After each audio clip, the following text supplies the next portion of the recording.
نحمده ونصلي على رسوله الكريم اللهم صل على محمد وعلى آل محمد كما صليت على إبراهيم وعلى آل إبراهيم إنك حميد مجيد اللهم بارك على محمد وعلى آل محمد كما باركت على إبراهيم وعلى آل إبراهيم إنك حميد مجيد عن عمر بن الخطاب رضي الله تعالى عنه قال سمعت رسول الله صلى الله عليه وسلم يقول انما الاعمال بالنيات وانما لكل امرئ ما نوى فمن كانت هجرته الى الله ورسوله فهجرته الى الله ورسوله ومن كانت هجرته الى دنيا يصيبها او امرأة يتزوجها او ينكحها فہجرته الى ما هاجر الیہ رواہ الامام بخاری والامام مسلم رحمہم اللہ رب اشرح لی صدری ویسر لی امری واحلل عقدۃ من لسانی یفقہوا قولی۔ 40 نووی کا تھوڑا سا تعارف پہلے کرا دیا جائے۔ اس کا جو پہلا جز ہے 40 مراد ہے 40 احادیث کا مجموعہ، اگرچہ اس میں بالفعل 42 احادیث ہیں لیکن اس کا عنوان 40 ہی ہے۔ اصل میں ایک حدیث ہے کہ جو اکثر محدثین کے نزدیک ضعیف ہے، لیکن چونکہ فضائل اعمال میں ضعیف احادیث بھی بالعموم قبول کی جاتی ہیں، یعنی ضعیف حدیث سے کوئی حکم شرعی ثابت نہیں ہو سکتا، کسی شے کا وجوب، فرضیت، کسی شے کی حرمت یہ ثابت نہیں ہوگی، نہ کسی شے کا عقیدے میں ہونا لازم قرار پائے گا، لیکن یہ کہ اضافی نیکیوں کے ضمن میں، فضائل اعمال کے ضمن میں ضعیف جو احادیث ہیں ان کو بھی قبول کر لیا جاتا ہے۔ البتہ یہ فرق تو آپ حضرات اچھی طرح سمجھ چکے ہوں گے کہ ضعیف اور موضوع میں کیا فرق ہے۔ موضوع وہ ہے کہ جس کے بارے میں قطعیت کے ساتھ یہ معلوم ہو چکا ہو کہ وہ گھڑی ہوئی ہے، وہ باقاعدہ بنائی گئی ہے، لیکن ضعیف حدیث وہ ہے کہ جس کی سند میں کہیں ضعف ہے، باقی اس کے بارے میں یہ شک نہیں ہے کہ وہ کسی نے جان بوجھ کر گھڑی ہے، بنائی ہے۔ تو ضعیف حدیث اور بہت سی ضعیف حدیثیں ایسی ہیں کہ جن میں حکمت کے بڑے بڑے قیمتی موتی موجود ہیں۔ اس لیے یہ بات جان لیجئے کہ بڑی منطقی سی بات ہے کہ کسی بات کا صحیح ہونا ایک مختلف بات ہے، اس کا صحیح ثابت ہو جانا ایک بالکل دوسری بات ہے۔ بہت سے حقائق ایسے ہیں کہ جنہیں ثابت نہیں کیا جا سکتا۔ آج کل تو ہمارے ہاں یہ معروف ہے کہ کوئی مقدمہ بھی 100% سچائی کے ساتھ ثابت نہیں کیا جا سکتا، جیتا نہیں جا سکتا، کچھ نہ کچھ جھوٹ اس میں شامل کرنا پڑتا ہے لازماً، تب کہیں جا کر وہ سچی بات بھی ثابت ہو پائے گی۔ تو یہ جو محدثین نے رحمہم اللہ جو معیارات اپنے بنا لیے تھے، ظاہر بات ہے کہ انہوں نے جو حدیث کسی بھی ان کے معیارات جو ہیں معین ان سے وہ ساقط ہوئی، انہوں نے اس کو قبول کرنے سے انکار کر دیا۔ لیکن ہو سکتا ہے کہ بہت سی صحیح احادیث بھی در حقیقت صرف پایہ ثبوت کو نہ پہنچنے کی وجہ سے، سند میں کسی ضعف کی وجہ سے ضعیف قرار دے دی گئی ہو۔ اس وجہ سے ضعیف احادیث سے بہت زیادہ الرجی جو بعض حضرات کو ہوتی ہے وہ صحیح نہیں ہے۔ یہ بات صحیح ہے کہ ضعیف حدیث سے بہرحال کوئی حکم شرعی ثابت نہیں ہوگا، کسی شے کا عقیدے کا لازمی جزو ہونا اس سے ثابت نہیں ہوگا، لیکن یہ کہ اگر کوئی علمی بات ہے، کوئی قدر و قیمت کی بات ہے، کوئی حکمت کی بات ہے، اسی طریقے سے فضائل اعمال کے ضمن میں کوئی بات ہے تو اس کو قبول کر لیا جائے گا۔ تو ایسی ایک حدیث ہے جو ویسے تو حضرت علی، حضرت عبداللہ ابن مسعود، حضرت معاذ ابن جبل، عبداللہ ابن عمر، عبداللہ ابن عباس، انس ابن مالک، ابو ہریرہ اور ابو سعید رضی اللہ تعالی عنہم اجمعین، ان سب سے تقریباً مروی ہے، لیکن یہ کہ کہیں نہ کہیں نیچے سند میں آ کر ضعف ہو جاتا ہے۔ تو چاہے صحابہ کرام میں سے اتنے بڑے بڑے نام موجود ہیں، لیکن ظاہر بات ہے کہ وہ سند جو ہے وہ تو پھر صحابی سے تابعی، تابعی سے تبع تابعی ہوتے ہوتے محدث جو بھی ہے جو چھان پھٹک کر رہا ہے اس تک وہ پوری کڑیاں صحیح صحیح پہنچی ہوں گی، تب وہ اس کو اپنے معیار کے مطابق قبول کریں گے۔ اس حدیث کے الفاظ یہ آئے ہیں، من حفظ علی امتی 40 حدیثا من امر دینہا بعثہ اللہ تعالی یوم القیامت فی زمرۃ الفقہاء والعلماء وفی روایت فی زمرۃ الشہداء وفی روایت قیل له ادخل من ای باب الجنہ۔ کنز العمال ایک یہ کتاب ہے، حدیث کا مجموعہ ہے، اس میں یہ حدیث درج ہے۔ اس کا عام طور پر ترجمہ یہ کر دیا گیا ہے کہ جس کسی شخص نے، میری امت کے میں سے کسی شخص نے 40 حدیثیں دینی معاملات کے بارے میں یاد کر لیں تو اللہ تعالیٰ اسے قیامت کے دن اٹھائے گا علماء اور فقہاء کے زمرے میں، اور دوسری روایت میں شہداء کے طبقے میں، اور ایک تیسری روایت میں آیا ہے کہ قیامت کے دن اس سے کہا جائے گا کہ جنت کے جس دروازے سے چاہو داخل ہو جاؤ۔ لیکن مجھے اس ترجمے پر تھوڑا سا اشکال ہے کہ حفظہ کے بعد علی آیا ہے، من حفظ علی امتی، اس کا مطلب یہ ہے کہ جس نے یاد کی، محفوظ رکھی، امت تک انہیں پہنچایا۔ اور ظاہر بات ہے کہ یہ پہنچانا، جیسے کہ حفظ قرآن کے بارے میں جو ایک بہت ہی عمدہ حدیث ملتی ہے کہ اس کا مطلب صرف الفاظ یاد کر لینا نہیں ہوتا تھا صحابہ کے زمانے میں، بلکہ اس کے الفاظ بھی یاد ہو جائیں، اس کا مفہوم بھی معلوم ہو جائے، اس پر عمل بھی کر لیا جائے، یعنی یہ کہ اپنے پورے وجود میں قرآن مجید کو محفوظ کر لیا جائے، حافظے میں بھی، اپنے فہم اور ذہن میں بھی، اور اپنے عمل میں بھی، اپنے سیرت و کردار میں بھی جذب کر لیا جائے، تب وہ حافظ کہلاتا تھا۔ یہ نہیں کہ جس نے صرف بطن جو ہے وہ یاد کر لیا، پیرٹ لائک، وہ طوطے کی طرح اس کو سنا سکتا ہے تو بس وہ حافظ قرار پائے گا۔ اسی طریقے سے قاری جو ہے اس دور میں، وہ عام یہ قراء جیسے ہمارے یہاں ایک فن بن گیا، اس کو نہیں کہتے تھے، عالم قرآن کو قاری کہتے تھے، قرآن کا پڑھنے والا جو قرآن کا عالم ہوتا تھا۔ تو یہاں بھی میں سمجھتا ہوں کہ من حفظ علی امتی، اس کے اندر صرف یاد کر لینا نہیں ہے، بلکہ یاد کر کے اس کا افادہ عام، اسے لوگوں تک پہنچانا۔ اور ظاہر بات ہے کہ اس میں خود بخود وہ بات شامل ہو جاتی ہے کہ اگر آپ کوئی بات پہنچا رہے ہوں گے تو آپ کا عمل اس پر ہونا چاہیے،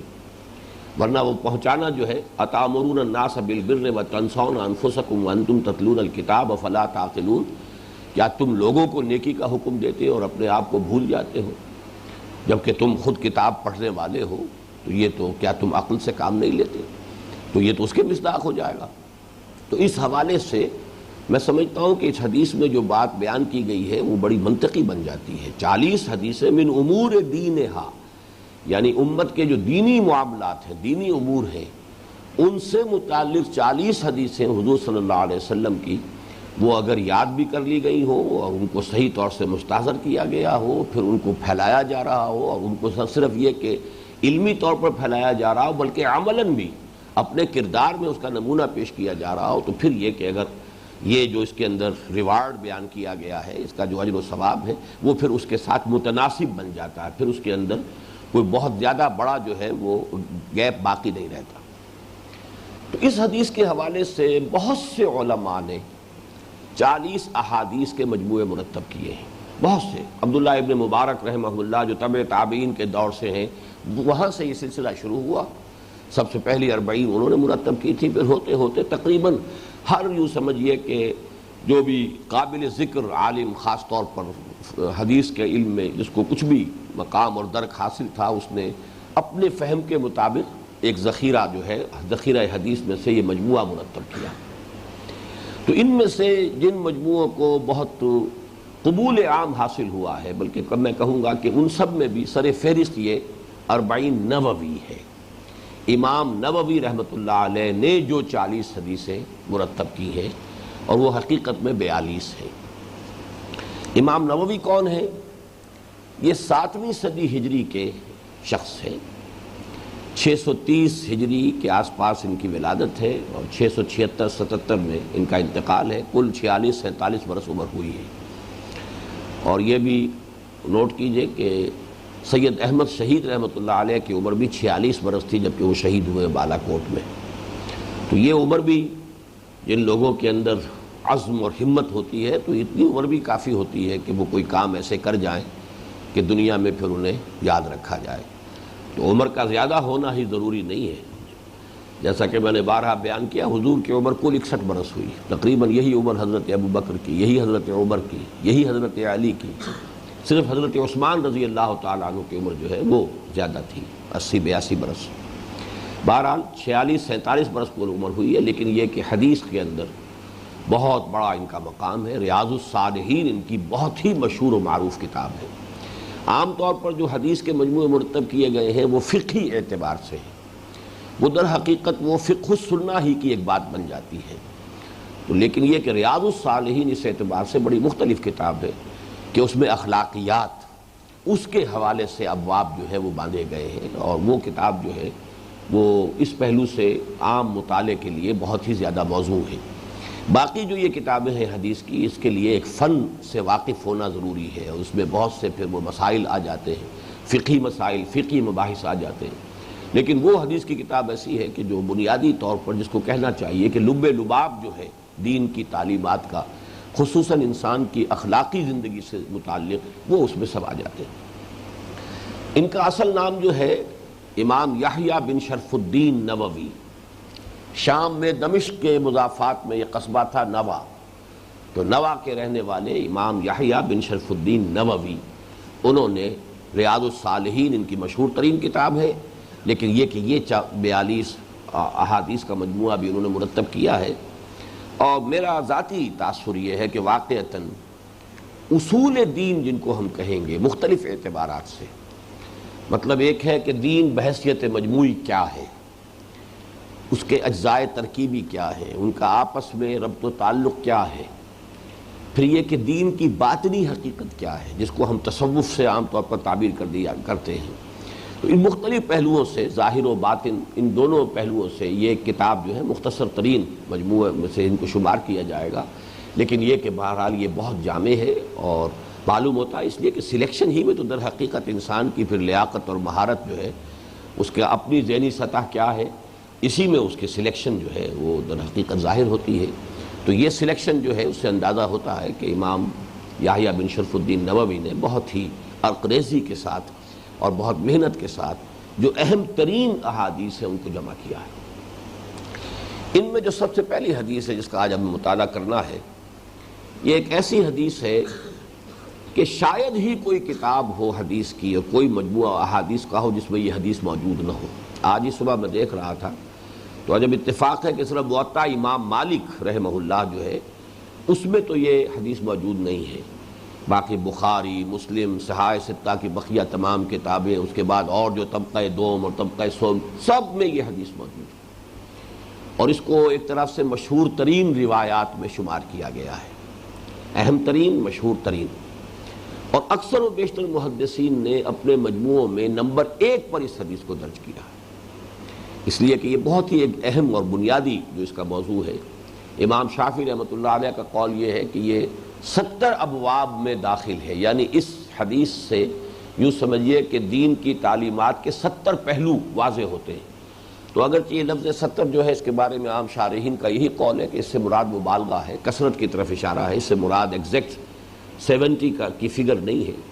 کیونکہ یہ لفظ آتا ہے قرآن میں بھی، حدیث میں بھی 70 کثرت کے لیے۔ بہرحال اس حدیث کی اس اعتبار سے اہمیت آپ کے سامنے آ گئی۔ اس کے راوی ہے حضرت عمر بن الخطاب رضی اللہ تعالی عنہ، اور یہ آپ کے علم میں اب تک بات آ چکی ہوگی کہ صحابہ کرام میں بھی ایک تقسیم ہوتی ہے۔ ایک تقسیم تو ایک درجے کے اعتبار سے ہے کہ چوٹی پر 4 ہمارے خلفائے راشدین ہیں، اور ان میں ترتیب جو ہے فضیلت کے اعتبار سے اعلیٰ ترتیب الخلافہ، اس لیے کہ چوٹی پر حضرت ابو بکر، پھر حضرت عمر، پھر حضرت عثمان، پھر حضرت علی، پھر یہ کہ 6 افراد جو ہیں وہ جو عشرہ مبشرہ میں سے ہیں، پھر اس کے بعد جو بدری صحابی ہیں، پھر اس کے بعد جنہوں نے بیعت رضوان کے موقع پر بیعت کی تھی، اس طرح سے درجہ بندی ہے۔ ایک اور اعتبار سے ان میں درجہ بندی ہوتی ہے، اور ایک ہے فقہائے صحابہ اور فقراء صحابہ، یہ ایک خاص اعتبار سے ان میں ایک تقسیم کی گئی ہے۔ فقہائے صحابہ وہ ہیں کہ جو جن میں فہم دین، اس یہ جو ہے خصوصی ان کا ایک وصف، اور حضرت عمر رضی اللہ تعالیٰ عنہ کے بارے میں تو ظاہر بات ہے کہ بہت سی احادیث حضور کی جو مروی ہیں کہ اگر میرے بعد کوئی نبی ہوتا تو عمر ہوتے، اور الحق ینطق علی لسان عمر، حق جو ہے عمر کی زبان پر حق جاری رہتا ہے، حق بولتا ہے۔ تو مختلف جو ہے احادیث اور بہت سی آیات قرآنیہ کے شان نزول میں آپ دیکھیں گے کہ حضرت عمر کو اس مسئلے کی اہمیت کا احساس پہلے ہوا، پھر وہ آیات نازل ہوئی۔ تو اس سے وہ جو بہت ہی ایک ہم آہنگی ہے دین کے مزاج میں اور حضرت عمر رضی اللہ تعالیٰ عنہ کے مزاج میں، ایک بڑا قرب تھا، بڑی ہم آہنگی تھی۔ تو فقہائے صحابہ میں سے حضرت عمر ہیں، حضرت علی ہیں، یہ چوٹی پر ہیں، حضرت عائشہ صدیقہ ہیں رضی اللہ تعالیٰ عنہ، یہ جو فقہائے صحابہ۔ اس کے برعکس آتا ہے ایک درجہ، جو ایک کیٹیگری سمجھ لیجئے، وہ ہے فقراء صحابہ۔ زہد، ورع، دنیا سے بے رغبتی، ان چیزوں کا معاملہ جو ہے اگر دیکھا جائے تو اس میں کچھ اور صحابہ ہیں، ابو الدرداء ہیں، ابو ذر ہیں رضی اللہ تعالی عنہما، یہ کچھ فقراء صحابہ میں سے ہیں۔ تو ان کا زہد، ان کا تقوی، ان کی دنیا سے بے رغبتی، اللہ سے محبت، یہ جو ایک باطنی کیفیات ہے، اور دنیا سے چونکہ بے رغبتی تھی لہٰذا ان پر ویسے وہ فقر ظاہری بھی تھا، اگرچہ وہ فقر جو ہے وہ تو ان کا اصل میں استغنا کی بنیاد پر تھا کہ دنیا سے انہیں کوئی رغبت نہیں تھی۔ تو فقہائے صحابہ میں سے جو چوٹی میں شمار کیے جاتے ہیں ان میں حضرت عمر بھی ہے رضی اللہ تعالی عنہ۔ اور یہ بھی آپ کے علم میں رہنا چاہیے کہ فقہائے صحابہ سے مروی روایات کم ہیں۔ حضرت ابو ہریرہ رضی اللہ تعالیٰ عنہ کثیر الروایت صحابی ہیں، حالانکہ وہ ایمان بھی غالباً سن 7 ہجری میں لائے ہیں، لیکن چونکہ سن 7 ہجری میں ایمان لانے کے بعد جو بھی 2 سال انہیں ملے ہیں تو وہ پھر اصحاب صفہ میں شامل تھے، ہمہ وقت ہمہ تن وہ اسی کام میں لگے رہتے تھے، ہر وقت جو ہے حضور صلی اللہ علیہ وسلم کی باتیں ان کے سامنے آتی تھی، لہذا اب ان کے پاس جو ہے ذخیرہ بہت بڑا تھا۔ یہ جو حضرت ابو بکر ہے، حضرت عمر ہے رضی اللہ تعالی عنہما، ان لوگوں کا معاملہ یہ ہے کہ جو دنیاوی معاملات ہیں، تجارت بھی کرتے تھے، کاروبار بھی کرتے تھے، پھر جو بھی ملی امور تھے، جو بھی یعنی جماعتی یا اجتماعی معاملات تھے، ان میں ان کی ذمہ داریاں بھی ہوتی تھیں، تو وہ اس طرح سے تو کہیں مسجد کے اندر بند کر بیٹھے ہوئے نہیں تھے۔ تو ان کی مرویات بہت زیادہ نہیں ہے تعداد کے اعتبار سے، حالانکہ طویل ترین رفاقت جو ہے زمانے کے اعتبار سے وہ تو حضرت ابو بکر رضی اللہ تعالیٰ عنہ کو حاصل ہے، لیکن یہ کہ بہرحال جو یعنی روایات کا جہاں تک تعلق ہے ان سے بہت زیادہ حدیثیں جو ہے مروی نہیں ہیں۔ عن عمر بن الخطاب رضی اللہ عنہ، عن سے پہلے کیا لفظ محذوف ہے؟ آپ حدیثیں شروع کر چکے ہیں، یہ عن سے کیا مراد ہے؟ جی یہ نہیں بتایا گیا آپ کو؟ عن سے مراد اس سے پہلے محذوف ہے رویہ، رویہ عن عمر بن الخطاب، روایت کیا گیا عمر بن الخطاب سے۔ عن جو ہے وہ تو آپ کو معلوم حرف جار ہے، عن عمر بن الخطاب، عمر بن الخطاب سے، مطلب کیا سے؟ رویہ عن عمر بن الخطاب رضی اللہ تعالی عنہ، روایت کیا گیا ہے حضرت عمر ابن خطاب سے رضی اللہ عنہ، قال سمعت رسول اللہ صلی اللہ علیہ وسلم یقول۔ اس میں بھی ذرا نوٹ کیجئے کہ ان کے بعد پھر دوبارہ ان آ جائے، اگر ان عمر بن الخطاب عن النبی صلی اللہ علیہ وسلم، عمر بن الخطاب رضی اللہ تعالیٰ عنہ سے روایت کیا گیا، انہوں نے روایت کیا حضور سے صلی اللہ علیہ وسلم، اس میں اور سمعت رسول اللہ صلی اللہ علیہ وسلم یقول، اس میں بڑا فرق ہو جائے گا۔ یعنی ایک ممکن یہ ہو سکتا ہے کہ ایک صحابی نے دوسرے صحابی سے وہ بات سنی ہو، اب وہ دوسرے صحابی کا تذکرہ نہ کر رہے ہیں، حضور کی طرف اس کو انہوں نے منسوب کر دیا۔ اس کا امکان موجود ہے کہ یہ حدیث جو ہے حضرت عمر نے براہ راست نہ سنی ہو، حضرت ابو بکر نے سنی ہو اور حضرت ابو بکر نے حضرت عمر کو سنائی ہو، اور چونکہ حضرت عمر کو رضی اللہ تعالی عنہ حضرت ابو بکر پر پورا اعتماد اور یقین تھا کہ انہوں نے جو کچھ حضور کی طرف منسوب کر کے فرمایا ہے صحیح فرمایا ہے، تو وہاں تذکرہ نہ کیا جائے ابو بکر کا اور نام لے دیا جائے کہ انہوں نے روایت کیا حضور سے۔ لیکن جہاں یہ لفظ آ جائے گا سمعت رسول اللہ، اب یہاں پر گویا کہ ایک اضافی جو ہے اس میں تاکیدی رنگ پیدا ہو گیا، میں نے خود سنا اللہ کے رسول صلی اللہ علیہ وسلم کو یہ فرماتے ہوئے،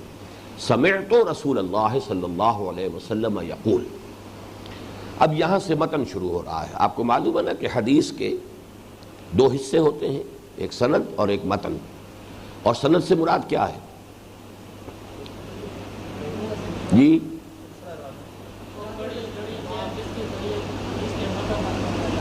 ہاں، لیکن یہ تو ایک مکمل ہوتی، یہاں پر پورا متن موجود نہیں ہے، صرف صحابی کا نام دیا گیا ہے. سند تو پھر یہ کہ اگر امام بخاری روایت کر رہے ہیں تو امام بخاری سے حضور تک کی پوری کڑی اس میں آئے گی تو وہ سند کہلائے گی. حضرت امام بخاری نے اپنے استاد جن سے وہ حدیث سنی ہے ان کا نام ہوگا، پھر انہوں نے جن سے سنی ہے ان کا نام ہوگا، پھر انہوں نے جن سے سنی ہے. اب 200-250 برس کی جو ہے یوں سمجھیے کہ جتنی بھی اس کے درمیان لنکس ہوں گی وہ سارا سند کہلائے گا. اور اس کے پورے کے اوپر بحث ہوتی ہے، کہیں وہ لنک ٹوٹا ہوا تو نہیں ہے، کہیں کوئی کڑی جو ہے ایسی تو نہیں ہے کہ جس کے بارے میں کوئی جرح ہوئی ہو، جس کے بارے میں کوئی شک و شبے کا اظہار کیا گیا ہو. تو متن اصل میں اس کے بعد شروع ہوتا ہے. لیکن یہ کہ سند صرف اس کا نام نہیں ہے کہ حضرت عمر نے یہ بات بیان فرمائی، لیکن یہ کہ گویا کہ ایک اعتبار سے خلاصہ ہو جاتا ہے کہ آخر میں لکھا ہے بخاری و مسلم، تو گویا کہ امام بخاری سے بھی حضرت عمر تک یہ کڑی جو ہے کڑی بکڑی ملی ہوئی ہے، اور حضرت امام مسلم رحمہ اللہ سے بھی حضور تک یہ بات جو ہے حضرت عمر تک یہ کڑیاں موجود ہیں. انما الاعمال بالنیات، انما یہ تو آپ نوٹ کر چکے ہوں گے اب تک، کلمہ حصر ہے، جیسے سورہ حجرات میں آپ نے پڑھا ہے انما المؤمنون الذین آمنوا باللہ ورسولہ ثم لم يرتابوا وجاہدوا باموالہم وانفسہم فی سبیل اللہ اولئک ھم الصادقون. کہ اس آیت میں ابتدا میں بھی اسلوب حصر ہے اور اختتام پر بھی اسلوب حصر ہے. تو حصر کے لیے یہ کلمہ انما، یعنی اعمال کل کے کل، نیکیاں تمام کی تمام. دوسرے نوٹ یہ کیجئے کہ یہاں اعمال سے مراد تمام افعال نہیں ہے بلکہ مراد نیکیاں ہیں.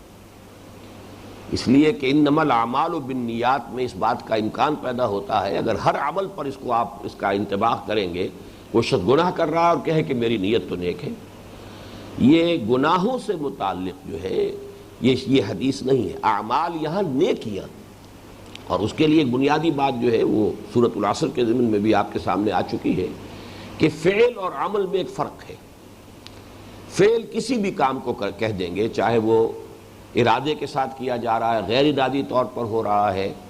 لیکن یہ کہ بالارادہ اور مشقت طلب کام کا نام عمل ہے. عمل میں یہ دو چیزیں ضروری ہیں، ارادہ ہو اور مشقت طلب ہو.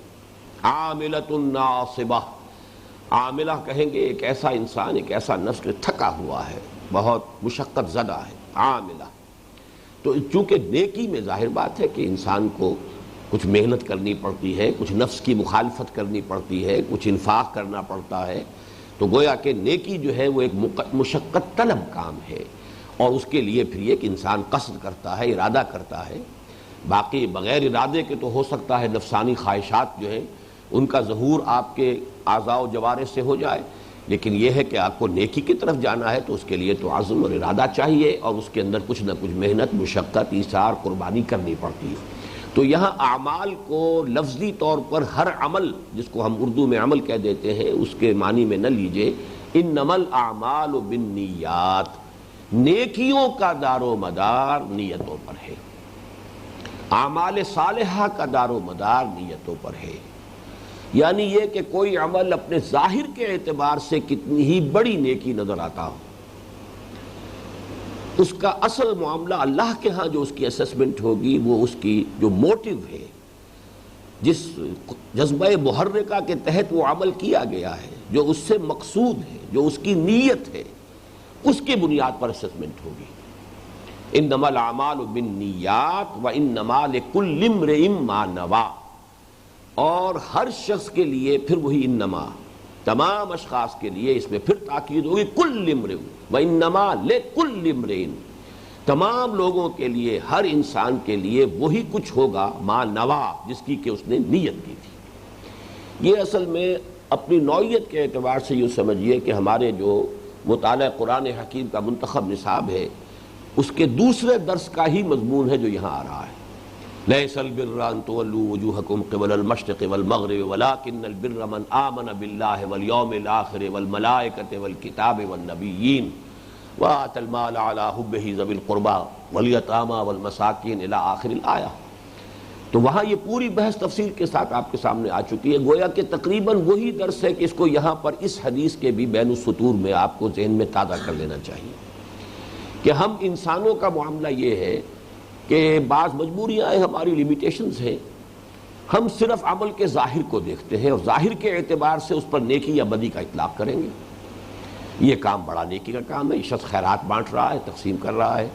یہ شخص جو ہے حالانکہ لکھپتی ہے، کروڑ پتی ہے، اس وقت غریبوں کی جھگیوں میں گھوم رہا ہے اور وہاں کچھ خیرات بھی تقسیم کر رہا ہے اور بڑے میلے کچیلے قسم کے بچے جو ہیں انہیں پیار کر رہا ہے اور لوگوں سے جو ہے وہ گلے مل رہا ہے۔ لیکن اب ہمیں معلوم ہے کہ اصل میں یہ سب کچھ کر رہا ہے کسی الیکشن جو آنے والا ہے اس کے لیے، تو اس وقت آپ زیر لب مسکرائیں گے کہ یہ بظاہر تو نیکی کا کام ہے جو بڑا کر رہا ہے، لیکن حقیقت میں جو اس کے پیش نظر ہے وہ کچھ اور ہے۔ تو کچھ چیزوں کے بارے میں تو ہمیں معلوم ہو جاتا ہے لیکن اکثر و بیشتر تو معلوم نہیں ہوتا۔ تو ہماری مجبوری یہ ہے کہ ہم اعمال کے ظاہر پر فیصلہ کرتے ہیں، اطلاق کرتے ہیں کہ آیا یہ نیکی کا کام ہے یا بدی کا کام ہے، باطن ہماری نگاہوں سے اوجھل ہے۔ دوسری کمزوری ہماری کیا ہے کہ ہم آئسولیٹڈ ایکٹس جو ہیں اس پر فیصلہ کرتے ہیں یہ نیکی کا کام ہے یہ بدی کا کام ہے، حالانکہ واقعہ یہ ہے کہ انسانی شخصیت ایک آرگینک ہول ہوتی ہے۔ جیسے نیم کا درخت ہے، اس میں آم کا پھل تو نہیں لگ سکتا، آم کا درخت ہے، اس میں نیم کی نمولی نہیں لگ سکتی۔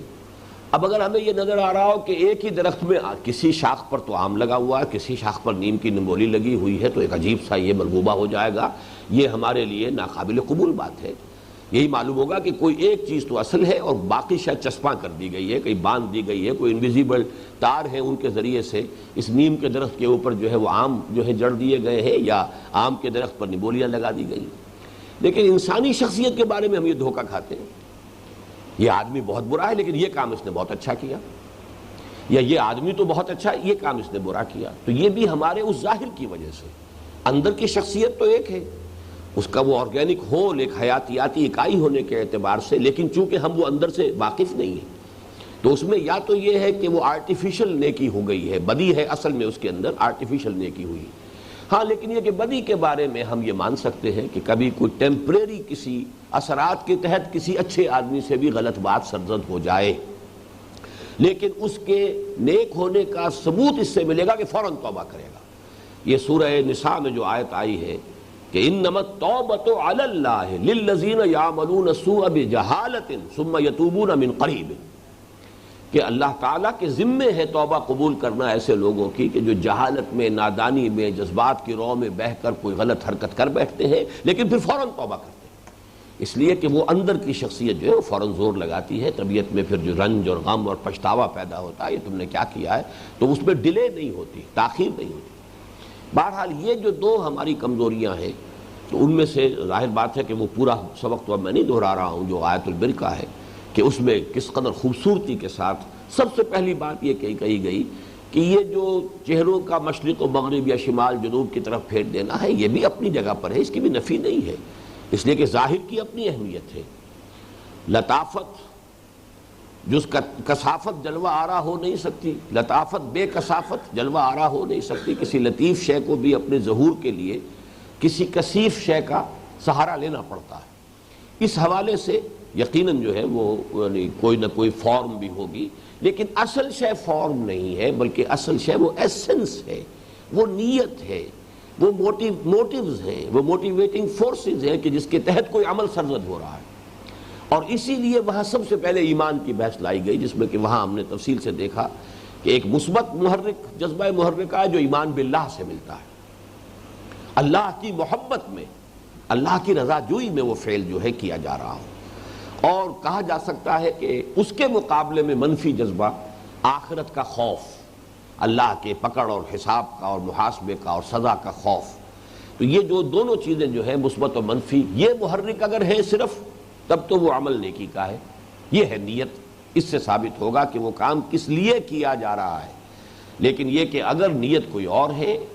موٹیو کوئی اور ہے، کوئی دنیا کا حصول ہے، کوئی اور خواہش نفسانی کی تکمیل ہے، تو پھر یہ کہ بظاہر چاہے وہ کتنا ہی بڑا نیکی کا عمل نظر آ رہا ہو، بظاہر وہ کتنی ہی بڑی خوبی نظر آ رہی ہو، حقیقت میں یعنی اللہ کی نگاہ میں اور اللہ کی میزان میں اس کا کوئی وزن نہیں ہوگا۔ انما الاعمال بالنیات وانما لکل امرئ ما نویٰ، نیکیوں کا دار و مدار نیتوں پر ہے، ارادوں پر ہے، مقاصد پر ہے، موٹیوز پر ہے، اور یقیناً ہر شخص کو صرف وہی کچھ ملے گا جس کی اس نے نیت کی ہوگی۔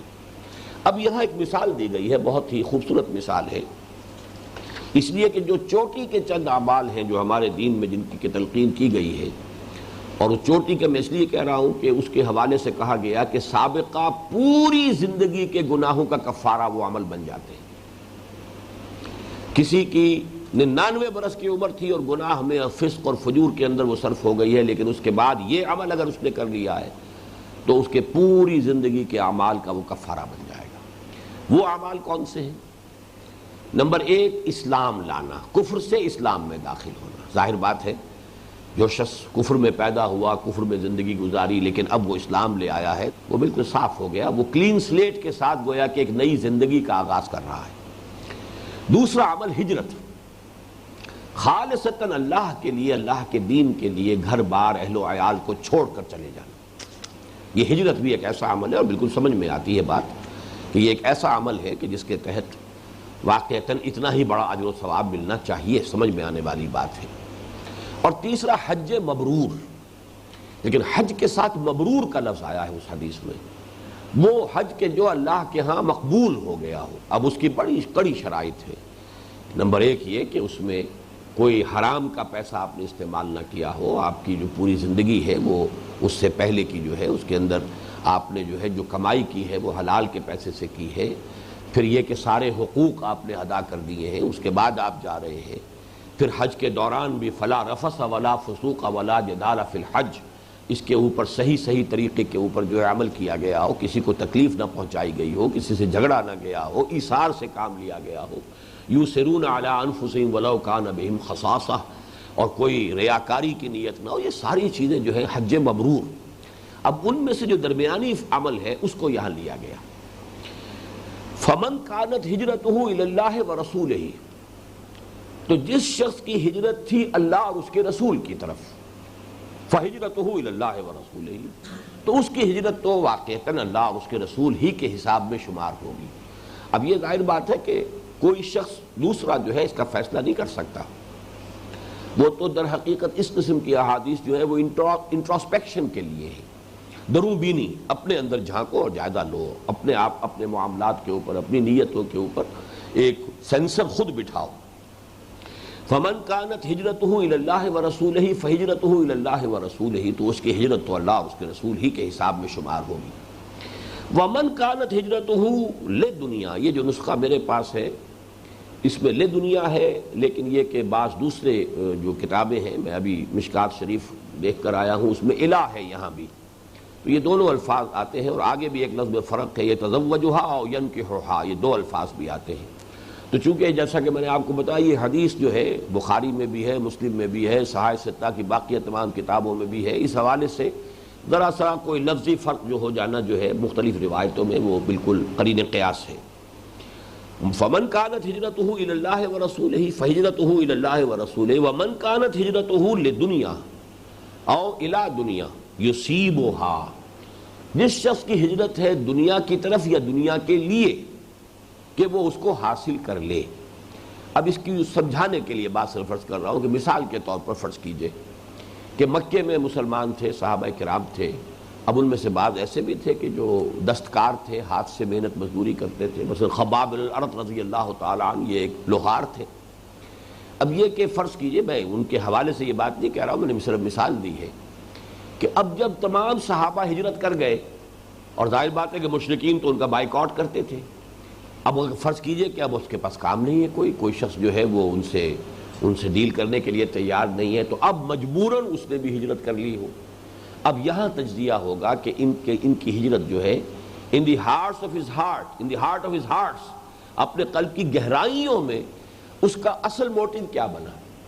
کہ یہ ایک مجبوری کا فعل ہے کہ چونکہ اب یہاں پر میری معاش کے دروازے بند ہو چکے ہیں، یا یہ کہ بظاہر جو ہے وہ بند ہو گئے ہیں، لہذا اب مجھے یہاں سے ہجرت کیے بغیر چارہ نہیں ہے۔ تو یہ گویا کہ ایک امکانی میں نے مثالی صورت پیش کی ہے، ایسا نہیں ہے کہ کسی صحابی کے بارے میں یہ بات جو ہے تعین کے ساتھ کہی گئی ہو یا کہی جا سکے، لیکن مثال ہے کہ دنیا کے لیے ہجرت کس لیے کی جائے گی؟ وَمَنْ كَانَتْ هِجْرَتُهُ لِدُنْيَا أَوْ إِلَىٰ دُنْيَا يُصِيبُهَا، جس کی ہجرت تھی دنیا کے لیے، دنیا سے مراد معاش ہے، معاشی اپنی ضروریات ہیں، یا فرض کیجئے کہ کسی اور شخص نے بہت دیر میں ہجرت کی ہو، یہ دیکھ کر کہ اب تو مسلمانوں کو وہاں پہ غلبہ حاصل ہوتا جا رہا تو جلدی سے پہنچو تاکہ اس کے اندر تمہارا بھی حصہ ہو جائے۔ یہ میں صرف مفروضات کے اوپر بات کر رہا ہوں کہ اب ابتدا میں تو ہجرت نہیں کی، جیسا کہ سورہ نساء میں بھی آیا ہے کہ اے مسلمانوں جب تک یہ ہجرت نہیں کرتے ہیں ان کو بلکہ ایک طرح کے منافق قرار دیا گیا، الا یہ کہ کوئی شخص اتنا بوڑھا تھا کہ اس کے لیے سفر ناممکن تھا، یا اتنا علیل تھا، مریض تھا کہ سفر ناممکن تھا، یا خواتین تھی کہ جو سفر نہیں کر سکتی تھی، تو ان کا معاملہ تو دوسرا ہے۔ لیکن یہ کہ کوئی شخص صحت مند تھا اور بھلا چنگا تھا اور اس کے پاس وسائل بھی تھے اور وہ ہجرت کر سکتا تھا، پھر بھی اس نے ہجرت نہیں کی، تو سورہ انفال میں فرمایا گیا ہے مسلمانوں تمہارا اب ان سے کوئی تعلق نہیں، ما لکم من ولایتہم من شیء حتی یہاجروا، جب تک کہ وہ ہجرت نہیں کرتے اب تمہارا ان سے کوئی تعلق نہیں۔ بلکہ بڑی تفصیلی احکام دیے گئے ہیں کہ اگر ایسی کسی قوم کے اوپر مسلمان حملہ کریں، کسی قبیلے کے اوپر، اور اس قبیلے کے اندر کوئی مسلمان بھی موجود تھے کہ جنہوں نے ہجرت نہیں کی تھی، تو ظاہر بات ہے کہ پھر وہ ان کو امان حاصل نہیں ہے، وہ اگر اس کے اندر وہ بھی ہلاک ہو جائیں تو کسی مسلمان کے اوپر کوئی الزام نہیں آئے گا، اس لیے کہ انہوں نے ہجرت کیوں نہیں کی تھی وہاں سے۔ وہ تفصیل سے چیزیں آئی ہیں، مختلف صورتیں ہیں کہ جو ہو سکتی ہیں، لیکن یہ کہ ہجرت فرض تھی۔ اب ہجرت جو شخص کر رہا ہے صرف اس لیے کہ اللہ کا حکم ہے، اللہ کے رسول کا حکم ہے، اب تقاضا یہی ہے کہ تمام قوت کو جو ہے ایک مرکز پر مجتمع کر دیا جائے تاکہ پھر کہیں سے ہم اقدام کا جو ہے مرحلہ اس کا آغاز کر سکیں۔ اس کو اچھی طرح سمجھ لیجئے کہ ہجرت فرض کیوں ہوئی، حالانکہ باقی اعتبارات سے تبلیغ دین اگر سامنے ہو صرف تو ہجرت کی فرضیت کی کوئی حکمت سمجھ میں نہیں آتی۔ جہاں جہاں مسلمان تھے وہاں تبلیغ کا کام جاری رکھ سکتے تھے، ان سب کو وہاں سے نکال لینا تو بظاہر تبلیغ کے اعتبار سے تو ایک پہلو سے کہا جا سکتا ہے کہ نقصان دہ عمل تھا۔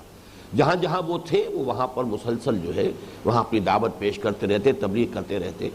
لیکن جیسے کہ میں نے وہ نبی اکرم صلی اللہ علیہ وسلم کا مقصد بعثت میں واضح کیا ہے کہ سیرت سمجھ میں نہیں آ سکتی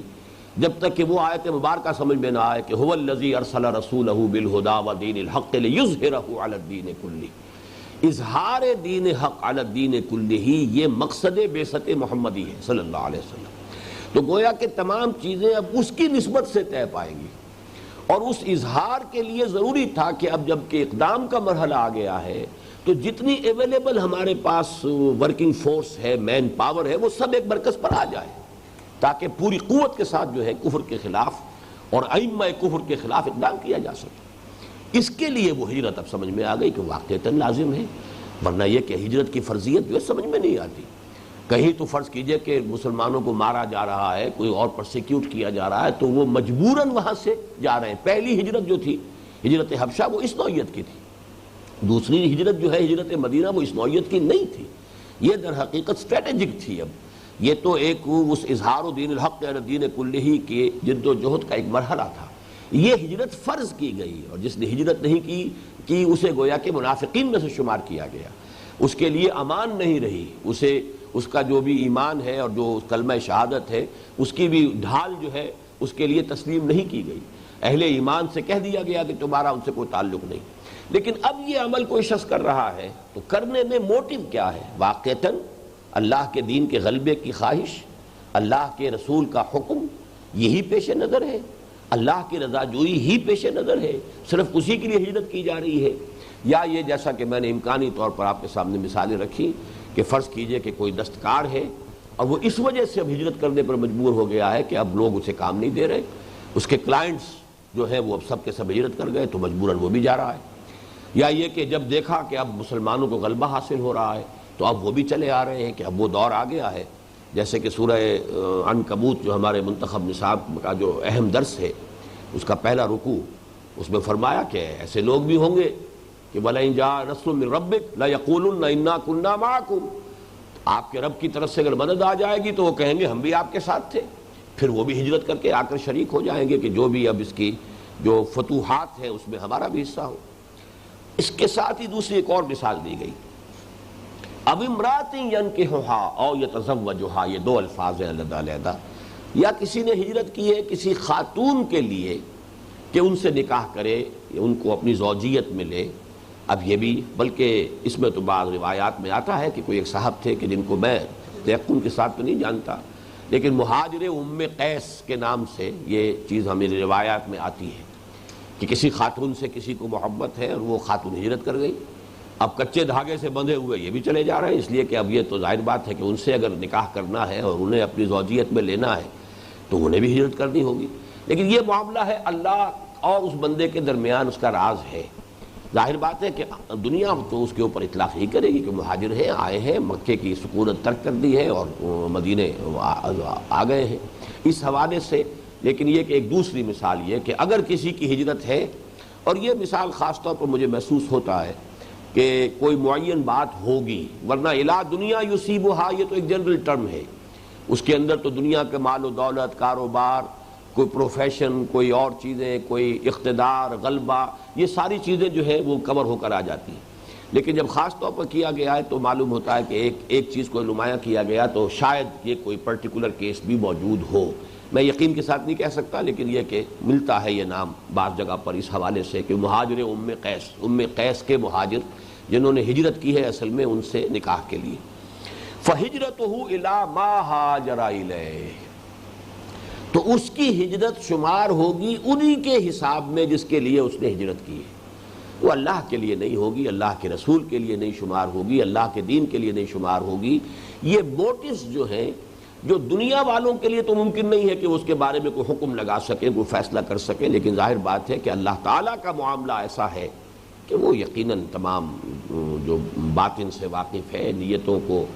جیسا کہ ایک حدیث میں آیا ہے ان اللہ لا ينظر الى صورکم،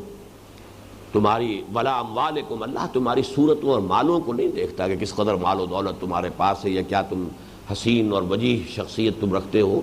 ولکن ينظر الى قلوبکم واعمالکم، وہ دیکھتا ہے تمہارے دلوں کو اور عملوں کو۔ اور یہ دل اور عمل یہ جڑ جاتے ہیں اس میں کہ عمل کا بھی ایک ظاہر ہے اور ایک اس کا وہ جو اصل نیت ہے جس کا تعلق جو ہے وہ دل کے ساتھ ہے۔ قصد جو کر رہا ہے دل، کیا ارادہ ہے، کیا موٹیو ہے، کیا نیت ہے، کیا اصل مقصود ہے، کیا اس کا جو ہے جذبہ محرکہ ہے، اس کے حوالے سے اللہ تعالیٰ کے ہاں اس کے عمل کا جو ہے معاملہ ہوگا۔ آیا وہ نیکی شمار ہوگی یا یہ کہ ایسا بھی بعض احادیث سے معلوم ہوتا ہے کہ وہ نہ صرف بدی بلکہ بہت بڑی بدی شمار ہو جائے، اس لیے کہ خلوص نیت اور اخلاص نیت کے برعکس جو لفظ آتا ہے وہ تو پھر ہے ریا اور سمعہ، صرف لوگوں کو دکھانے کے لیے کوئی نیک کام کرنا، لوگوں کو سنانے کے لیے کوئی نیک کام کرنا تاکہ شہرہ ہو جائے، لوگوں کے اندر میری نیکی کا چرچا ہو جائے، میری بات جو ہے لوگوں کے علم میں آ جائے کہ یہ بڑا عابد و زاہد ہے یا فلاں اس کے اندر خوبی ہے۔ اگر یہ نیت میں شامل ہو تو اس کو تو فرمایا گیا کہ یہ شرک ہے۔ من صلی یرائی فقط اشرکا ومن صام یرائی فقط اشرکا، یہ قد جب آ جاتا ہے فعل ماضی پر تو یقین ہو چکا، کر چکا،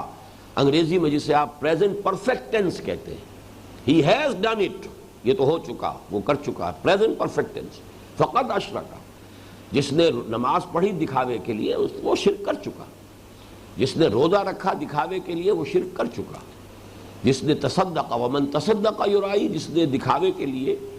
خیرات کی ہے، صدقہ دیا، وہ بھی شرک کر چکا۔ تو یہ اصل میں تو مطلب یہ کہ نیکی برباد گناہ لازم والی بات ہے کہ اگر یہ خلوص نیت نہیں ہے، انسان کے اندر جو ہے اخلاص اور خلوص نہیں ہے، اللہ تعالیٰ کی رضا ہی اس عمل کا اصل مقصود و مطلوب نہیں ہے، یا یہ کہ اس سے کم تر درجے میں اخروی جزا، اصل اعلیٰ جو ہے وہ تو یہ کہ اللہ کی رضا، اس سے کم تر درجے میں اخروی جزا۔ لیکن اس کے علاوہ دنیا میں اگر کوئی شہرت، کوئی اپنی عزت، کوئی نام و نمود، یا دنیا میں کوئی مال و دولت کے حصول کا ذریعہ اس کو بنایا جا رہا ہو، تو پھر یہ تو در حقیقت ریاکاری جو ہے، یہ دینداری کے پردے میں دنیا داری جو ہے یہ بدترین فعل ہے۔ یہی وجہ ہے کہ وہ حدیث میں نے بعض مواقع پر سنائی ہے، آج پھر آپ کو سنا رہا ہوں، بچے آپ کتاب العلم پڑھ رہے ہیں اور کتاب العلم سے آپ کے سامنے بات آ رہی ہوگی کہ علم کی کیا فضیلت ہمارے ہاں ہے، کس قدر اس کا رتبہ بلند ہے۔ عبادت کے مقابلے میں علم کا حصول، تعلیم و تعلم جو ہے، اس کو ریشو پروپورشن جو بیان کی ہے حضور صلی اللہ علیہ وسلم نے، واقعہ یہ کہ آنکھیں کھول دینے والی چیزیں ہیں کہ کفضلی علی ادناکم، ایک شخص وہ ہے کہ جو فرض نماز پڑھتا ہے، صرف فرض عبادات ادا کرتا ہے، کوئی نوافل نہیں، کچھ نہیں، اور باقی سارا وقت وہ یہ کہ دین کے پڑھنے پڑھانے میں، سیکھنے سکھانے میں صرف کرتا ہے۔ اور ایک شخص وہ ہے کہ جو ہمیشہ روزہ رکھتا ہے اور پوری رات عبادت کرتا ہے۔ اس کا جو ہے تقابل جو کیا گیا ہے کہ اس شخص کی فضیلت جو ہے کہ جو صرف فرائض پر اکتفا کرتے ہیں، فرض تو ہر صورت ادا کرنے ہیں، اس کے بعد بقیہ اس کا پورا وقت جو ہے وہ علم کے حصول میں اور علم کی اور نیکی کے اور خیر کی تلقین اور اس کو لوگوں تک پہنچانے میں صرف ہو رہا ہے، اس کی فضیلت اس شخص پر، اس عابد و زاہد شخص پر کا فضلی علی ادناکم، جتنی فضیلت مجھے حاصل ہے تم میں سے ادنا ترین انسان پر۔ ادناکم میں ہم اگر اس حدیث کو لفظی طور بھی لیں گے، صحابہ میں سے ادنا، صحابہ میں سے جو کم ترین درجے کے صحابی ہوں گے، ان پر جو حضور کو فضیلت حاصل ہے، کا فضلی علی ادناکم، یہ درجہ ہے اس علم کے حصول اور علم کو پھیلانا اور خیر اور نیکی اور اس کا جو پرچار ہے اس کا۔ لیکن وہ حدیث جو اب میں سنانے چلا ہوں وہ آپ کو ملے گی اسی میں، اگر تو مشکات میں آپ پڑھ رہے ہیں تو اس کے یہ کتاب باب العلم جو ہے اس کی فصل 40 میں یہ حدیث مل جائے گی۔ یوشک ان یاتی علی الناس زمان، اندیشہ ہے کہ لوگوں پر ایک زمانہ ایسا بھی آ جائے گا، لا یبقى من الاسلام الا اسمہ ولا یبقى من القرآن الا رسمہ، اسلام میں سے سوائے اس کے نام کے کچھ نہیں بچے گا، اور قرآن میں سے سوائے اس کے رسم الخط کے کچھ نہیں بچے گا۔ متن تو ہے، موجود ہے، الفاظ ہیں، لکھے ہوئے ہیں، لیکن یہ کہ اس کے سوا کچھ نہیں۔ اس کی حقیقت کہیں دیکھنا چاہے مجسم شکل میں، کہیں وہ معاشرہ دیکھنا چاہے کہ کوئی 1 انچ زمین مل جائے جہاں وہ معاشرہ ہو جو قرآن پیدا کرنا چاہتا ہے، تو نہیں ملے گا۔ مساجدہم عامرۃ، ان کی مسجدیں بہت آباد ہوں گی، آباد بھی ہوں گی، شاندار بھی ہوں گی، عالی شان ہوں گی، سنگ مرمر کی بنی ہوگی، اور نہ معلوم کیا کچھ ہوگا، فانوس ہوں گے اور قالین ہوں گے، سب کچھ ہوگا۔ وہی خراب من الہدا، ہدایت سے خالی، تہی دست، ہدایت نہیں۔ علماؤہم شر الناس تحت ادیم السماء، اور ان کے علماء جو ہے آسمان کی چھت کے نیچے کے بدترین مخلوق، من عندہم تخرج الفتنۃ وفیہم تعود، ان کے اندر ہی سے فتنہ برآمد ہوگا اور انہی میں گھس جائے گا، واپس چلا جائے گا، یعنی فتنے اٹھانے اور فتنے پیدا کرنے کے سوا ان کا کوئی دھندا نہیں رہے گا۔ یہ علماء کا جو حال ہے، علماء سو جنہیں ہم کہہ دیتے ہیں عام طور پر، اور ظاہر بات ہے کہ اس وقت اکثریت کا حال وہی ہے، اگر نہ ہوتا تو امت کا یہ حال نہ ہوتا کہ جس حال کو ہم آج پہنچے ہوئے ہیں۔ یہ اس علم کا جو معاملہ ہے کہ جس کی وہ فضیلتیں جو آج کل آپ پڑھ رہے ہیں، اسی طریقے سے یہ بھی فرمایا ہے کہ کوئی شخص علم حاصل کرتا ہے صرف اس لیے کہ لوگوں کے اوپر دھونس جمائے اپنے علم کی، یا یہ کہ علماء کی محفل میں بیٹھ سکے، ان کے ساتھ ان کی اصطلاحات میں گفتگو کر سکے، معلوم ہو کہ انہی میں سے ہے، اور ان کے ساتھ ان کا ہم جلیس ہو سکے، بیٹھ سکے ان کی محفل میں وغیرہ وغیرہ، یا یہ کہ علماء کے ساتھ مناظرہ بازی کر سکے، تو پھر یہ ہے کہ اس کے لیے بڑی سخت وعید آئی۔ تو علم بھی ہے، حصول علم بھی ہے، عبادت کا معاملہ میں نے آپ کو اس حدیث کے حوالے سے بتا دیا، من صلی یرائی فقد اشرکا ومن صام یرائی فقد اشرکا ومن تصدق یرائی فقد اشرکا۔ حصول علم کا معاملہ ہے تو یہ ہے۔ اسی طریقے سے جہاد اور قتال فی سبیل اللہ، حضور سے پوچھا گیا صلی اللہ علیہ وسلم کہ ایک شخص ہے جو جنگ کرتا ہے اپنی شجاعت کے مظاہرے کے لیے، ایک دوسرا جنگ ہے، شخص ہے جو جنگ کر رہا ہے، مال غنیمت کا اس کے سامنے جو ہے کچھ ہے نقشہ کہ ملے گا، اس کے لیے وہ بڑے جوش و خروش کے ساتھ میدان جنگ میں جا رہا ہے۔ ایک تیسرا جنگ ہے جو صرف حمیت، تیسرا شخص ہے صرف حمیت کی وجہ سے جنگ کر رہا ہے، یعنی یہ کہ کسی خاص قبیلے کی جس کی طرف کے فوج کشی ہو رہی ہے، جس پر حملہ کرنا مقصود ہے، اگر اس سے کوئی خاندانی رنجش چلی آ رہی تھی تو آدمی اب ذوق و شوق کے ساتھ شریک ہو گیا ہے کہ اب مجھے موقع ملے گا کہ وہ پرانے سارے حساب کتاب جو ہے وہ چکا لوں، تو یہ وہ حمیت جاہلی جو ہے وہ اس کا اصل موٹیو بن گیا ہے۔ ان میں سے کس کو ہم سمجھے کہ وہ مجاہد فی سبیل اللہ ہے؟ آپ نے فرمایا کوئی نہیں۔ مجاہد فی سبیل اللہ تو صرف وہ ہوگا جو قتال کرتا ہے صرف اس لیے لتکون کلمۃ اللہ ہی العلیٰ، اللہ کا کلمہ ہی سب سے اونچا ہو جائے، اس مقصد واحد کے تحت جس نے قتال کیا ہے اس کا تو وہ تو مجاہد فی سبیل اللہ ہے۔ باقی حمیت کی وجہ سے کیا ہو، کسی قومیت کے حوالے سے کیا ہو، مال غنیمت کے حصول کے لیے کیا ہو، اپنی شجاعت کے مظاہرے کے لیے کیا ہو، تو وہ گویا کہ پھر یہ اللہ تعالیٰ کی راہ میں جہاد نہیں ہے، وہ پھر جہاد اپنے نفس کے لیے ہو جائے۔ اسی کے ضمن میں حضرت علی کا واقعہ بیان ہوتا ہے، جو ویسے تو تقریباً یعنی ناقابل یقین بات ہے، لیکن یہ کہ یہ صحابہ کرام کا معاملہ، حضور صلی اللہ علیہ وسلم جس طرح یہ تزکیہ باطن کیا تھا، تزکیہ باطن کو بھی سمجھ لیجئے کہ اصل اس کا مطلب یہی ہے۔ تزکیہ باطن جو ہے اس کا کوئی اور مطلب نہیں ہے، نیت کو پاک کر لینا، کہ اصل آپ کے مقاصد بالکل خالص ہو جائیں کہ وہ اللہ کی رضا اور اخروی فلاح اور نجات، اس کے سوا کوئی شے مقصود نہ رہے، مطلوب نہ رہے۔ لا مقصود الا اللہ، لا مطلوب الا اللہ، لا محبوب الا اللہ۔ جو بھی کام آپ نیکی کا کر رہے ہیں، اب آپ معاش کے لیے کر رہے ہیں، ٹھیک ہے، آپ کو معلوم ہے کہ یہ کام میں کر رہا ہوں، یہ مزدوری کر رہا ہوں، یہ محنت کر رہا ہوں، یہ میں معاش کے لیے کر رہا ہوں، کوئی حرج نہیں۔ اس میں اگر آپ نے حلال ذرائع کو استعمال کیا ہے، حرام سے بچے ہیں، تو یہ بھی جہاد میں شمار ہو جائے گا اور عبادت کا حصہ شمار ہو جائے گا۔ لیکن یہ کام آپ بالفعل بالارادہ نیتاً اپنے حصول معاش کے لیے کر رہے ہیں، لیکن کوئی کام نیکی کا ہے، دین کی خدمت کا ہے، اب اس میں اگر کوئی شے شامل ہو گئی، کوئی بھی اس کے اندر جو ہے وہ ناپاکی، امپیورٹی کسی بھی اعتبار سے شامل ہو گئی، تو جیسے آپ کو معلوم ہے میتھمیٹکس میں بڑی سے بڑی رقم زیرو سے ضرب کھا کر زیرو ہو جاتی ہے،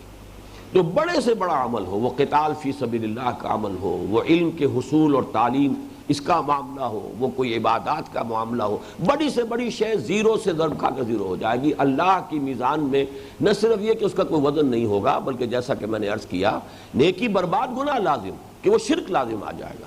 اس لیے کہ تمہارے مقصود و مطلوب کے اندر اللہ تعالیٰ کے سوا کوئی اور شامل ہو گیا، وہ یہ چیز جو ہے یہ وہ شرک کے درجے تک پہنچا دینے والی ہے۔ تو یہ حدیث جو ہے اس اعتبار سے کہ ان تمام مفاہیم کو اس نے اپنے اندر جو ہے وہ سمیٹ لیا ہے، اور اس کا اصل فائدہ کیا ہے؟ وہ یہی ہے کہ ہر شخص انٹراسپیکشن کرے، درو بینی کرے، اپنے اندر جھانکے۔ یہ مراقبہ جو ہے یہ صحیح مراقبہ ہے، کہ انسان، مراقبہ کسے کہتے ہیں؟ رقبہ، گردن، ایک دوسرے پر تاک لگا کر بیٹھ جانا، یہ مراقبہ ہے۔ رقبہ گردن کو کہتے ہیں، مراقبہ باب مفاعلہ، گویا کہ ایک دوسرے کے اوپر آدمی جو ہے پوری طریقے سے دھیان دے رہا ہے، یہ مراقبہ ہے۔ تو انسان مراقبہ کرتا ہے اپنے اندر، اپنے نفس کے ساتھ، پوری دھیان کے ساتھ غور و فکر کرتا ہے، اپنے اعمال کا جائزہ لیتا ہے، میں بھاگ دوڑ تو بہت کر رہا ہوں، میرے اندر کا حال کیا ہے، میری نیتوں کا حال کیا ہے، میرے اصل مقاصد کیا ہیں، کہیں کوئی نقب تو نہیں لگا لی ہے، اور یہ نقب جو ہے اس قدر غیر شعوری طور پر لگ جاتی ہے، شیطان جو ہے اتنا وہ غیر شعوری طور پر جو ہے انسان کے اوپر حملہ آور ہوتا ہے، جس کے لیے کہ حضور کی وہ حدیث بھی میں نے بارہا آپ کو سنائی ہے کہ ان الشیطان یجری من الانسان مجری الدم، شیطان تو انسان کے وجود میں خون کی طرح سرایت کر جاتا ہے۔ جیسے ہمیں معلوم ہے کہ کوئی سیل جو ہے، باڈی سیل، ایک سیل بھی اگر خون، دوران خون کے ساتھ اس کا تعلق قائم نہیں ہے تو وہ ڈیڈ ہو جائے گا، اس کی لائف کا دار و مدار اسی پر ہے۔ تو اسی طریقے سے پوری جس طرح خون سرایت کرتا ہے وجود میں، ایسے شیطان سرایت کر جاتا ہے۔ قرآن مجید میں فرمایا گیا انہو یراکم ہوا و قبیلہ من حیث لا ترونہم، یہ ابلیس لعین اور اس کے قبیلے والے، اس کے ساتھی، اس کے چیلے چانٹے تو تم پر وہاں سے تاک لگاتے ہیں، دیکھتے ہیں تمہیں، وہاں سے تمہیں ٹارگٹ کرتے ہیں جہاں سے تم انہیں نہیں دیکھ رہے، وہ تمہارے لیے ایک غیر مرئی جو ہے وجود ہے، جنات ہے، اور وہ ابلیس خود ہے۔ انہو ہوا یراکم، انہو یراکم ہوا و قبیلہ من حیث لا ترونہم۔ اور اسی میں پھر وہ حدیث بھی مجھے یاد آ گئی کہ حضور نے فرمایا کہ یہ شرک خفی جو ہے، یہ ریاکاری والا شرک جو ہے، یہ کسی انتہائی تاریک رات میں سیاہ پتھر پر چلنے والی سیاہ چونٹی کو دیکھنا جتنا مشکل ہے، اتنا ہی ریاکاری کا سراغ لگانا مشکل ہے۔ اب یہ بھی تمثیل اور تشبیہ کا جو ہے یوں سمجھیے مبالغے کیا آپ نے، حضور نے ساری جو ہے وہ انتہائیں جمع کر دی۔ انتہائی تاریک رات، سیاہ پتھر اور اس پر سیاہ چیونٹی رینگ رہی ہے، تو جس طرح اس کو دیکھنا محال ہے، ایسے اس کا دیکھنا مشکل ہے۔ تو اس کے لیے تو بہت گہرے مراقبے کی ضرورت ہے، بہت تاک لگا کر بیٹھنا پڑے گا اپنے اوپر، اور اپنا سینسر کرنا پڑے گا، سیلف سینسر جو ہے انسان کرے اپنے آپ کو، تب کہیں جا کر جو ہے وہ اس بیماری سے نجات مل سکتی ہے۔ اس حوالے سے اس حدیث کی وہ اہمیت، جیسا کہ میں نے آپ کو بتایا کہ جو مقام اور مرتبہ ہمارے درس نمبر 2 کو آیت البر کو حاصل ہے مطالعہ قرآن حکیم کے منتخب نصاب میں، احادیث کے مجموعے کے اندر یہ حدیث در حقیقت اسی مقام پر ہے، اسی درجے میں ہے۔ یہی وجہ ہے کہ اس کثرت کے ساتھ جو ہے اس کی روایت بھی ہوئی ہے، اور اس کو تمام محدثین نے اپنے مجموعوں میں شریک کیا ہے، اور اکثر و بیشتر نے اسی سے شروع کیا۔ اس لیے کہ جب وہ خود بیٹھے جمع کرنے کے لیے تو ان کے اپنے سامنے یہ بات آئی ہے کہ ہمارا اپنا عمل کیا ہے، ہم خود یہ کس نیت سے کر رہے ہیں، اپنی تصحیح نیت بھی کہ یہ صرف کوئی اپنی علمیت کا جو ہے وہ دھوس جمانے کے لیے، روب گانٹنے کے لیے یہ نہیں ہے، لوگوں میں محدث شمار ہونے کے لیے، مشہور ہونے کے لیے نہیں ہے، بلکہ یہ کہ در حقیقت یہ صرف اللہ اور اس کے رسول کے لیے اور دین کی خدمت اور اللہ کی رضا جوئی کے لیے یہ کام ہم کر رہے ہیں۔ تو اس کے لیے اپنی یعنی ایک طرح کی سیلف وارننگ کے طور پر اس حدیث کو گویا کہ وہ اپنے مجموعے کے شروع میں لے کر آئے ہیں۔ اللہ تعالی ہمیں بھی توفیق عطا فرمائے کہ ہم اپنی نیتوں کا اور اپنے محرکات عمل کا جائزہ لیتے رہا کریں، اور اس میں جہاں کہیں بھی کوئی خامی نظر آئے تو اس کی تلافی اور اس کی تصحیح کی کوشش کرتے رہیں۔ بارک اللہ لی و لکم فی القرآن العظیم و نفعنی و ایاکم بالآیات و ذکر الحکیم۔